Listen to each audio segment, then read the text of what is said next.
I'm Prera, as you know. So I wanted to share my past 4 years of experience, how I used to study, what all I used to do to improve my scores in general. So the first thing is to have a schedule or a way you need to study. Like for me, what I used to do was I knew how I was going to approach a chapter.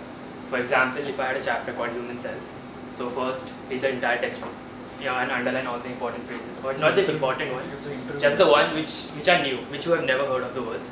Underline those and just write a short note on it in the textbook itself, because at the end of the day you're going to read the textbook. So the textbook is the most important book. So that was the most important. And then after the textbook, then after reading all the entire textbook, the second most important thing you have to do is make notes. At least for me, I used to make a lot of notes. I didn't read them during the exam, but just making the notes helps you visualize and understand everything what you have just read till now. So how I used to make notes was important. So what I used to do was I used to take a heading. Suppose the main heading was Human Cells, and then there used to be several paragraphs in the textbook regarding that one topic. So just take a broad topic for Human Cells, and then suppose there's a small subheading or a small paragraph about cell wall. So you just write a heading cell wall and write at least max to max just 3 lines. You can't have more than 3 to 4 lines because it has to be very precise and very concise. So that's how I used to make a note on a paragraph or 2 paragraphs, and then you have to repeat this process for the entire chapter. And usually this procedure takes 1 to 2 days depending on the chapter. If it's big, 2 days, or it's 1 day, more than enough. That's the main thing about taking notes. And then you have to schedule, suppose you have an exam upcoming in 3 or 4 months. You have to know when you're going to do what. You don't have a complete schedule, oh, I'm going to wake up, do this, you want to do that. Never works. What I did was, I took a paper, I wrote all the subjects. Suppose in maths I have calculus, differentiation, everything, all the chapters, science, everything, all in one paper. Everything should be in one A4 size paper, and nothing more than that. So all the chapters, and put a tick box next to it. So when you are doing it, suppose you finish one chapter, tick it. Next chapter, tick it. This helps you create a roadmap. So suppose if you have a few days left and you have 3 or 4 chapters, so you can accordingly plan, cancel a few steps, don't make notes if you have only 3 or 4 days. And then so you can just keep ticking and keeping a roadmap, so also I have this much left, I have to allocate this much left. That's how I have to study before the exams. 3-4 months, just do this procedure, you'll be fine. And then during the exams, usually just if you want, you can read your notes, but I never read my notes because I just didn't do it. I didn't like it. I just read the textbook. There was more than enough. All the new phrases, remember those phrases. And during the exam, the most important thing is sample papers, or just any paper, previous year papers. Because every year, the question makers have very limited questions to ask you. They only ask a few questions, they phrase it every year. Same question every year it will be repeated. So just go through this previous year questions before the exam. One entire day, sample papers, that's it. Or half a day at least, sample papers. That's all you have to do for exams, and just revise or read your notes or read the textbook. That's what I did. Read the textbook and then solve sample papers. These are the most important things for during exams. And then another thing that people take for granted is rest. I need 8 hours of sleep or I can't function during the day. So usually at night I didn't usually get 8 hours of sleep. So what I used to do, I used to go tuition, before tuition or after tuition, 1 hour rest. I used to take it no matter what, every day, rest for 1 hour. Even if I didn't sleep, just lying down is more than enough to reset you, and it will help you regain all your energy and study for the night. Sometimes you need coffee or any other caffeine, something will help you at night to stay awake and keep your brain active for the entire night, or however you study. So the proper rest is an extreme must. Always have rest. At least for me, I don't know for you guys. If you're less sleep, it's fine, whatever. And then what I recommend is have a good friend circle, not have only smart people and your friends, but have a balanced friend circle. Have few smart friends who are always smarter than you. I always have friends who are very much smarter than me. Have them as your friends, and have anyone, it doesn't really matter, but have at least one friend who's extremely smart, who's 10 times smarter than you. Always have these. I had 3 or 4 friends every year, in 10th, in India, and even in here. It's still online, but still I had friends who are smarter than me. So when you get grades less than them, and you'll always get less than them. And don't get shocked you got less than them, or don't keep competitive. But they should always get more than you, and then you can look at that and you can look at a score and be I want to do that, but you never achieve it. But I want to do that.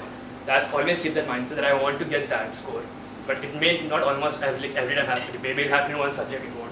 It depends. Okay, so just don't get anxious about it. That's important to have a good friend circle, and mentors and teachers. They are the key aspect for me. I had an amazing maths teacher in 9th and 10th. That changed maths entirely for me. For like 7th, from like beginning to 7th, I hated maths. Like I didn't want to do it. But in like 9th and 10th, I had the best maths. So like, it was amazing maths. He didn't explain anything like in an extraordinary manner. He just had like a good relationship with me and like every classmate of every one of my classmates. So like having one good teacher can like change everything for you. So I like, but nowadays like, you can't get good teachers. It's not up to you, or like it's a bit dependent on luck basically. So what in like 11th and 12th, extremely online for me. Like I didn't go to school anything, so everything was online. And like I didn't have a good maths, like physics, it was fine, but like nothing too extraordinary. So like physics was always backing for me, and like, it'll be for you guys as well in 11th, 12th. Physics extremely hard. So keep that in mind. So what I did, I went to YouTube. Just search the subject name or the chapter name, like motion in two dimensions. Go to YouTube, motion 2 dimension class 12. Search it. You will find like endless playlists and teachers of explaining that one specific topic that you have a problem in. That's what I did a lot. Like in 11th and 12th, that's it. I only went on YouTube and searched for those teachers for physics especially. Even during physics class, if I didn't understand what sir was teaching, I went to YouTube.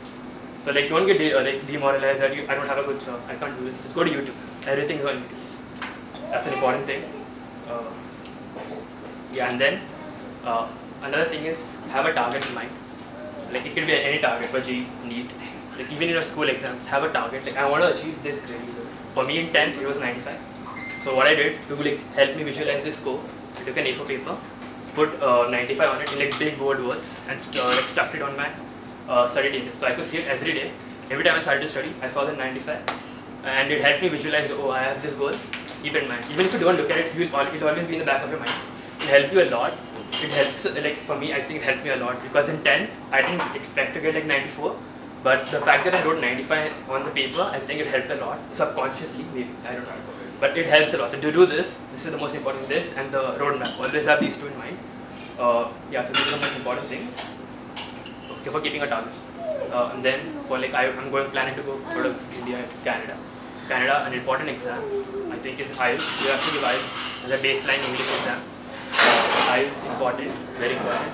So in IELTS, they test everything: speaking, writing, listening, reading. All these 4 skills, they're going to check yours. And it's going to be very tough. Like they are very strict with their rules. You can manage listening because you're always listening to English, so it'll be fine listening. Writing, reading, writing and speaking are the hardest parts of IELTS. At least for me, I don't know. Maybe for you it'll be different. But at least speaking, everyone faces difficulty in speaking because the normal English that you speak, that I'm speaking right now, they won't give you marks for it. This is bad English according to them.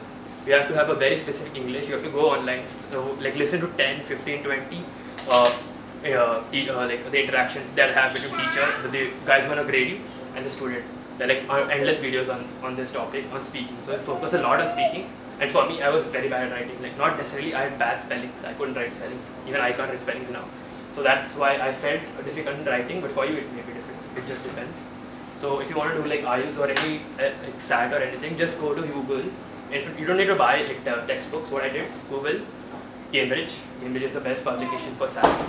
No, for IELTS and for SAT, it's College Board.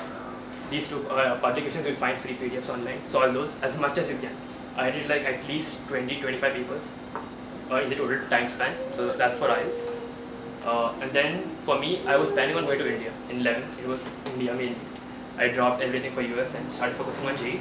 But then at the end of 11th, my computer science teacher, she explained to the entire class that her daughter had gone to Canada, and she explained the entire procedure, and she said that IDP helped her, like this agency called IDP, helped them a lot to plan everything for Canada and do all the procedures. So that small idea, that small word IDP, it stuck in my brain, and I was like, just go for it. I just went to the website, made an appointment, and then from there everything unfolded. It was a big butterfly effect for me to like landing and going to Canada. It was like never had my plan for Canada, or especially water. I didn't know water existed. So like this butterfly effect can cause a big change in your life. So any opportunity that comes in front of you, do it. Anything. It can just be a random word. Just go for it and try something. You go out of your comfort zone every single time. You have to go out of your comfort zone. And for social media, I don't think you can. I think you can manage it. But what I did, turn off all my DMs, especially during study. Just turn off all the DMs. You won't get notifications. Go like put on work mode. It's in every phone these days. Do that for study. But after that, you can like after you're done studying. So what I used to do, 1 hour extreme study break.